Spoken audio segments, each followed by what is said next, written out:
What's up? What's up? What's up? Welcome. I don't know what's happening right now. Welcome to the YouTube channel. I'm your girl, Pastor Courage Molina of Bold Faith Community Church. On this YouTube channel, we talk about faith. Obviously, we're a church, and I'd love to give you some strategies to help you to accomplish the work that God has called you to do. I really want to equip you for this work. I hope that watching this channel will help you become I hope that by watching this channel, you will become bolder, more confident, and courageous.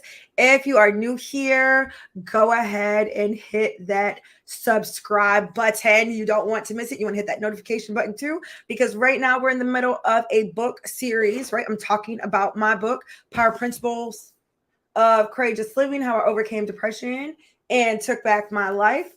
One of the reasons I'm sharing this is because I know that many of you have been called to share your story. I know many of you are on the fence or in the process or stalled when it comes to writing your book. And so or writing your story. So I just want to equip you and share my experience, publishing a book and how it has helped me and all those things. So that's why we're doing the book series. Be sure to subscribe, share this with a person that you know wants to write a book, has written a book, thinking about writing a book, you think they need to write a book, share this video with them so that they can get this information. All right, I'm ready to get into it. Oh, it's TJW.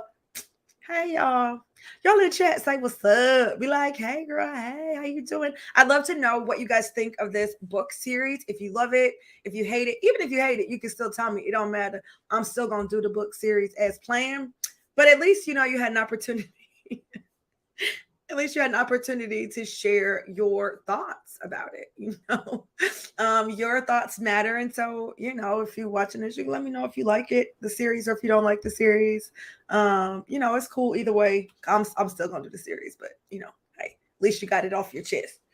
Some people say something, don't say nothing. If you can't say nothing nice, you might want to try that too. But whatever. If you want to share it with me. What are we talking about today? Let's get it. Just like really, yes, let's get into what we're talking about today. How much is too much? I want to talk to you about what you should include in your book. So I know y'all know I'm a pastor, but I'm also a coach, and I've been coaching for many years now. I've been coaching for many years. And whenever I, work with a client who's talking about writing a book or writing a blog or sharing their story as a part of their platform, one of the things they often ask is, how do I know what to include? There's been a lot of things that have happened in my life. How do I know what to include? Or if they already know there's an incident or a situation or circumstance or something they've been through that they really want to share, but they're kind of nervous about sharing it, then they're also trying to figure out how much of that should I share? How much of that should I give away? And so today, because my book, Power Principles, Courageous Living, How I Overcame Depression and Took Back My Life, it covers my life, right? Not just the principles. It covers my life. There are 16 chapters, and really the first 8 chapters really heavily cover my life. And then there's another chapter 14, that really heavily covers my life. The rest are like great lessons, but there are a lot of chapters. Most of this is my story. I'm kind of setting the tone for the principles that I share here. But I didn't share everything, right? When the book came out, and my got in, I had family members, cousins and stuff like that read it. There were people who were like, "Why didn't you include this? Why you ain't telling this?" I'm like, well, first of all, it's not a book about my entire life, right? This is just the backdrop. I had to share some stuff. I couldn't put everything. I wrote this book. This book came out in 2018. That means I wrote it in 2017. I was 37. There were a lot of things that happened in my 37 years. You know what I'm saying? 365 days times 37. There were just a lot of things that happened in my 37 years that I obviously, just could not include. I couldn't include everything in the book. And so there were certainly some things that I shared in the book that some people thought was too much. Like, oh, why did you share that? I don't know if I would have shared that, whatever. But I want to help you I want to kind of equip you with the process. I'm obviously not going to tell you what to include. I don't know you. I don't know what your story is, but I just want to give you 7 things, 7 questions that really guided me when I decided what was going to be in the story and what wasn't. All right, y'all ready for this? Let's get into it. So first up is to consider the objective or the purpose of the book. Why are you writing the book? And it's not just to write the book. If it's just to write the book, then don't write the book. And that's my professional opinion. If you're writing a book just to write a book, don't write a book. There's a purpose. Is it to entertain? Is it to inform? What do you want the reader to get out of it? What do you want the reader to walk away with? You want the reader to just to be able to take a break from their own life? Do you want to inspire them by sharing the ups and downs of your life? Are there steps? Is there a system or something like that? Now, as an entrepreneur, we hear about the importance of having a book or writing a book. I think I saw somewhere when I was doing some research that having a book for a speaker or a coach, it's like the modern day business card. Right? Nothing gets you, authority or whatever faster than having your own book. That's what I've heard. I don't know how true that is. I'm sure there's some truth to it, but I don't know, if that's a hard fact. So if you are writing the book so that you can serve the people who can afford to, work with you as a coach, or because you're not going to be able to reach everyone, or because you only work with so many clients, but you still want to be able to help people, then that needs to be in your mind. That purpose needs to be in your mind. How many of you have been entertained by a book? Probably because the purpose of that book was to entertain you. How many of you have been inspired by a book? Probably because the purpose of the book was to inspire you. How many of you got equipped to do some type of work, to do something, to stop doing something? How many of you learned something as a result of reading the book? Well, that was probably the purpose of the book. So that's what you want to start with. And I would write that somewhere, write it on a big, y'all know I got huge Post-its all over my office right now. I'd have a big, huge Post-it or whiteboard or even a little sticky note on my desk when it's time for you to do the writing, so that when you're doing the outline and you're deciding which stories to include and what order to put them in, you are doing it with the end in mind. You are thinking about, what is the purpose of this book? What do I want my reader to take away from it? Okay, does that make sense? So the first thing you're going to consider is what the purpose is, right? The next thing you're going to ask yourself is, what does the reader need to know in order to trust you, right? If this is your first book, there's something that the reader needs to know about you, to trust you, to like you. They want to get to know you, to believe that the advice that you're going to give, this is specifically now, right? Thinking about, if you're fiction, then this number 2. First of all, if you're fiction, then none of this applies to you, because this is about your own story. But if you're in the like self-help and you want to help people, then you ever seen somebody like try to give you advice and you feel like, I'm not taking advice from them because they don't know what I'm going through, or I'm not taking advice from them because they don't know my life. I'm not taking advice from them because they've never experienced this, so they can't really give me advice, or they've never done anything, right? There's some level of authority that we give to people when we are willing to accept their advice, right? And so if your book is giving people advice, or it's giving people a system, I'm giving you 5, something's in my eye. I'm giving you 5 power principles that's going to boost your confidence. It's going to help you to have peace in difficult situations. It's going to give you the strength and the courage to keep going, even when everything seems to be falling apart all around you. It's going to help to improve your relationships. It's going to motivate and inspire you, right, to, do this work. Now, that's basically me giving you advice. I'm telling you what to do. Why should you trust me? Why should you trust that this advice that I'm giving you, because it ain't easy, the advice, the suggestions, the system that I'm giving you, why should you trust me? Well, I'll tell you why.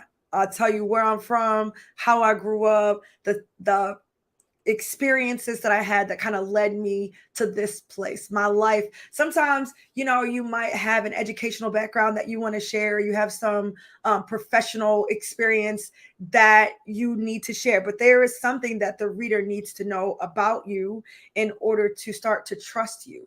And if the reader doesn't trust you, they're not going to implement any of the things that you say. If they don't trust that you're the expert in this, if they don't trust that you're somebody who knows what you're talking about, then they're probably not going to listen to you, right? There's a certain level of trust or authority.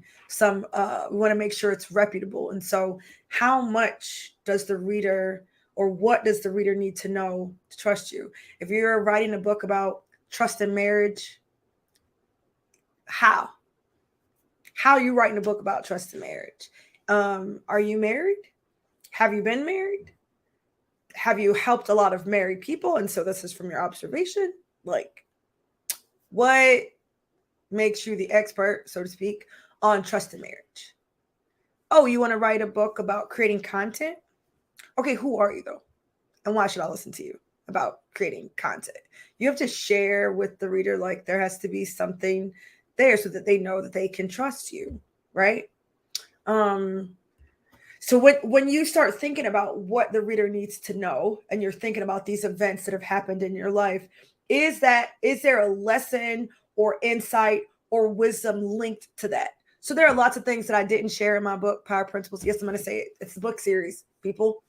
I want you to get the book, right? I want to help you, but I want you to get the book because the book's going to help you. All the things that I shared, that I decided to share, even sharing about my childhood, was linked to a lesson in insight. My standard for friendships and relationships, my self-esteem, the things that I really nurtured at a young age. When you understand that my best friends and my closest friends and my first friends were my cousins, that helps you to see how, while maybe I didn't struggle so much in the beginning with self-esteem, or why I didn't struggle with some things. Why? Because I had my best friends was my cousins, and we were family. And so they were loyal. And so during that time of my life, I wasn't isolated. I didn't have people saying mean things to me. Not that weren't getting smacked by me or a cousin. I didn't have that. I didn't have other kids. Like, that just wasn't a thing. Do you know what I mean? Not to say that my childhood was perfect coming up, but I had way more experiences that encouraged me, way more experiences that grounded me and that affirmed me as an amazing individual. I had way more experiences. I share that with you, right? In the book, the reason I share that background is because it gives some insight into why I believe what I believe and why I am the way I am in relationships, and why I take the perspective that I take. Right? I share with you the depression that I went through. Why? Because I need you to know how bad it was. Right? I need you to understand how far gone it was, so that you really get an understanding of how powerful the principles are. If the principles could help a person get from this place, then they might be able to help you wherever you are. Right? I give details about the marriage. Why? Because there's a lesson, insight, and wisdom into that. It gives you this backdrop so that when I start to give you advice, right, it makes sense. So if there's something that happened in your life and there's no lesson or insight or wisdom linked to it, you're putting it in the book for what? We want to use as many words as necessary, right? I'm not saying to make it a short book. You want to use as many words as necessary, but you also don't want to throw things in haphazardly. You don't want to throw in random stories that don't connect, that aren't going anywhere. That's why the first thing you're doing is thinking about your purpose, thinking about the objective of the book, right? Because when I think about the purpose of the book, I know what type of lessons, wisdom, and insight I need to provide my reader so that I can achieve the objective, so that we can reach this goal. And some of these random stories, they're not linked to lessons or insight or wisdom, so they don't need to be included. If you didn't learn a lesson from that is relevant to what the book's purpose is, it doesn't need to be included. Even if you learned a lesson, if that lesson isn't relevant to what the book's purpose is, it doesn't need to be included. Right? How much of your story? We're talking about how much of your personal story, right? Is it the truth? I know we got this whole thing right now. People say it all the time. Your truth. People I like say it. You know, I might have even said it or whatever, but I don't like that term, even if I've used it. So I'm going to tell you right now. Even if I've used the term your truth, I don't actually like that term. I don't like the implication. The implication is that something could be true in a situation. Like, there is a story that you could tell. You could tell your side of the story, and that's your truth. No, share the truth. Is what you're saying the truth? Did it happen? Did you feel that way? Right? Tell the truth. It's not your truth. It is the truth, which means that it kind of limits your ability to share the other person's thoughts. You can say, because he did this, I felt like blase squaze. Well, that's the truth. Because I experienced this, I believed that my mom, ABC. That's the truth.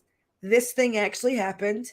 As a result of that thing happening, you gave it a meaning. You had some belief. You have a narrative that you gave it, and this is the narrative that you gave it. It's not, she said this and she meant to do this, unless she told you at some point, I did it for this reason, right? So asking yourself, is it the truth? How I felt, it's the truth. Whether I misunderstood, the situation or not, it's the truth. Right? Even if I didn't understand your true motive, even if I misunderstood your true motive, I thought your motive was this, and that is the truth, that those were my thoughts. And those thoughts led me to act in this way, right? And now the story continues. That's the truth. And so the story that you're sharing, is it the truth? I feel like this kind of goes without saying. Now, listen, you're writing a book. It's the truth. Let's just assume it's the truth. You're writing a book. It's the truth. There are still some creative liberties that we take, even when it's the truth, right? There's still a way in which we tell the story that makes it entertaining, right? It's the way we tell a story that makes it entertaining. There could be some embellishments. Maybe you didn't eat 100 hot dogs that day. Maybe you ate 5 hot dogs, but that seemed like 100. As you say, I ate 100 hot dogs that day and I threw them up all over the place. I don't know why I use that as an example. I didn't write that in my book, but whatever, right? It's not a truth or your truth. It's the truth. You can have some creativity there, but are the events and the things that you're talking about, did they actually happen? If they did, and they keep number 3, and they go along with number 2, and they go along with number 1, then it's fine. It's the truth. So, you know what I'm saying? You can share it. Here's the thing with sharing it, though. I shared a lot of stuff in this book, man. Let me just see these titles, the title of these chapters real quick. I shared a lot of stuff. My childhood was lit. Fighting, sex, and dating. Oh my. Pregnant at 15. Yep. Chapter 4. Love of my life. Bae. Boo thing. Number 5. Our marriage takes a hit. Chapter 6. It's official. Marriage sucks. Chapter 7. More than I could bear. Chapter 8, sunshine and rain, right? And then we kind of get into the principles. I knew by sharing about my sex life, being a teen parent, my relationship with my husband, some of the struggles that we experienced, the depression that we dealt with. I knew that by sharing that would have an impact on, it could potentially have an impact on my children. It could have an impact on my marriage. It could have an impact on my relationship with my family. And I was prepared for it. One of the ways that I prepared for it is, before the book came out, I gave my children and my husband the option to read it. before the book came out. It's not that I was going to change anything. I wasn't going to change anything. Why? Because number 4 is the truth.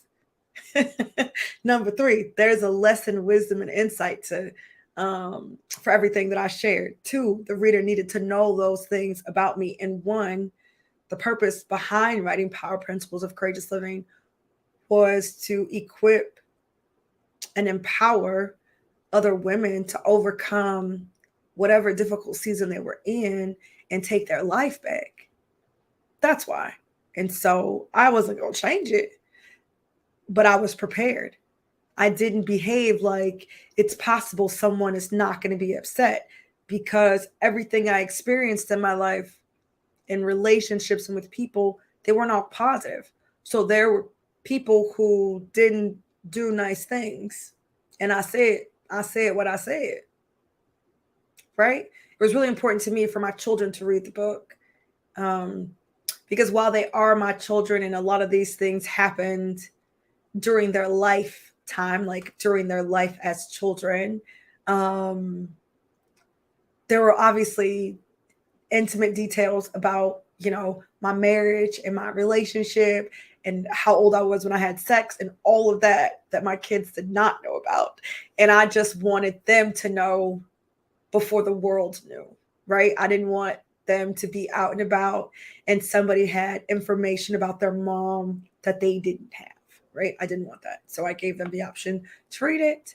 I don't know if we talked about it. Some, I have 3 children. They said what they, their thoughts that my kids were older at this time, they probably read it in 2017. And my youngest at that time was probably like 16 years old. So, you know what I'm saying? Like, they were old enough. My youngest was 16. They were old enough to read it. They were like, that's so gross. You and dad are so gross. You know what I'm saying? But I didn't want them to be caught off guard. But anybody else outside of my children and my husband declined reading it. Which is fine. But anybody outside of my children and my husband that felt a way about what I said, oh, okay. Are you prepared for the impact of sharing? Are you prepared for the impact sharing will have on you and those around you? If you're going to be talking about some type of trauma, if you're going to be talking about an addiction, if you're going to be talking about sexual assault, molestation, if you're going to be talking about those things, and maybe the purpose of the book is to help somebody deal with those things, right? And maybe the reader needs to know those things about you. And maybe all of those things, there's a lesson and insight and wisdom from it. And it's the truth. Are you prepared for the impact, for possible fallout, for possible backlash, right? Are you prepared?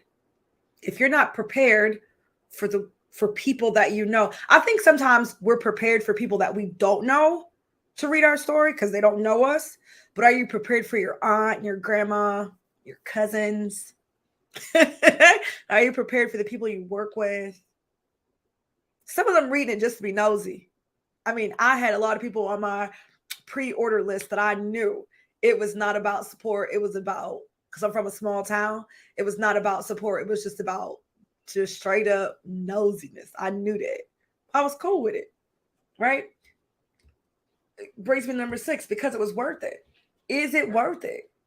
The woman that I had in mind, the reader that I had in mind, that was somewhere going through what I went through, that if I shared what I've been through and really gave the details of the darkest parts of my life and my marriage, that a marriage could be saved, it was worth it. It's worth it for me, for you to know it's worth it. It's worth it for me, right? So is it worth it? There might be a fall, even if you're ready for the fallout. Is the fallout worth it? I'm not me. I'm not going to be sharing things and having a fallout, and my purpose is to entertain.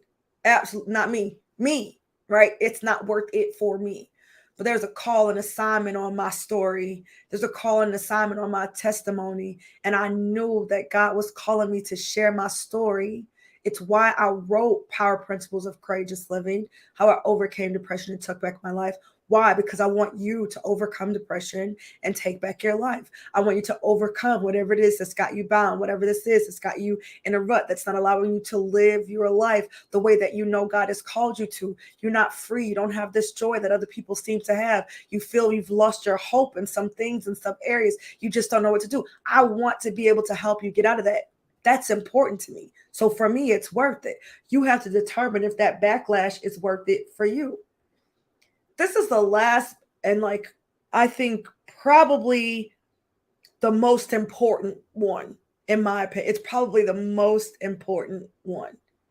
Have you healed from it? Right? If you're going to share about sexual assault, if you're going to share about adultery, neglect, addiction, depression, anxiety, if you're going to share about that, those incidences and those things that you've experienced, have you healed from that yet? Right? I couldn't share the things that I shared even if I hadn't healed. It doesn't mean there's not a tender spot, right? When I wrote the book, typing the book, I would type more than I could bear. I cried in chapters. I cried typing chapter 7. You know what I'm saying? I cried typing chapter 6. I cried typing this. You know what I'm saying? I felt sad for days. It wasn't because I hadn't healed. It's because I needed to go back and tap into the emotions that I felt at that time so that I could truly relay that to the audience. But I could do so from a healed place, right? I could do so from a healed place, which meant I wasn't blaming people, right? I wasn't trying to cast anyone in a bad light. I was sharing what needed to be shared from my perspective and my experience so that my purpose was to help the audience. My purpose was to help the woman that would pick this book up that might be like, oh, she overcame depression. I wish I could. And started to read this, right? That's who I thought about. I wasn't thinking about the people who did me wrong because I healed from that. So I don't really think about them like that. I wasn't thinking about the things that were done to me because by the time I started writing this book, I had healed from that. That wasn't my focus. But if your focus is people are going to know what this person did to me, I don't know if you're healed. I don't know. I'm not saying you're not. I don't know that you're healed. There's a lesson that comes after healing. There's wisdom and insight that comes from healing, and that's what helps people. It's the lesson and the insight and the wisdom that comes from it that helps people. All right. I hope this is helping you to craft your story. I hope that this is helping to give you some insight into, what to share, especially if you feel like you've been called by God to write your story, or you're feeling that now, you're feeling that pull now, or you think, oh my gosh, maybe one day I'll write a story about my journey. Just wanted to give you some insight. And if you're deciding to, write your story, you've decided that you're going to share your story, you're going to write your book, I'd love for you to join Courageous Faith in order to grow your faith and set and achieve the goal of writing your book. It's not an easy process. And even when you have a team of people working with you, friend, you still need encouragement. You still need people holding you accountable. You still, you know what I'm saying, want to be able to set some goals. I don't want to say realistic goals, but you still want to be able to set some goals and have a way of tracking those goals and have like this accountability coming into this community now. And I think that Courageous Faith is a great place to do it. As I said, I've said throughout this series that there are women who are members of Courageous Faith whose goal was to write and publish a book, and they did that through Courageous Faith. It's not. There are so many people that start to write a book, right? The writing is yours on your own. Even if you have a book coach, even if you have a whatever, you still got to actually do the typing. right? Even if you have an editor, you still have to actually do the edits. You have to make the changes, right? All of the things. Even if you have somebody telling you what to do, Courageous Faith membership is not telling you what to do. We're just here to make sure you do it. And in a timely fashion, in a way that reminds you that you've been called to do it to set the captives free, not just so you can write a book, in a way that reminds you of your responsibility because God has called you. You know what I'm saying? Listen, hope this has blessed you. If it has, be sure to like this video. Thank you so much for joining us on Wednesday night as a part of our TGIW family, our squad.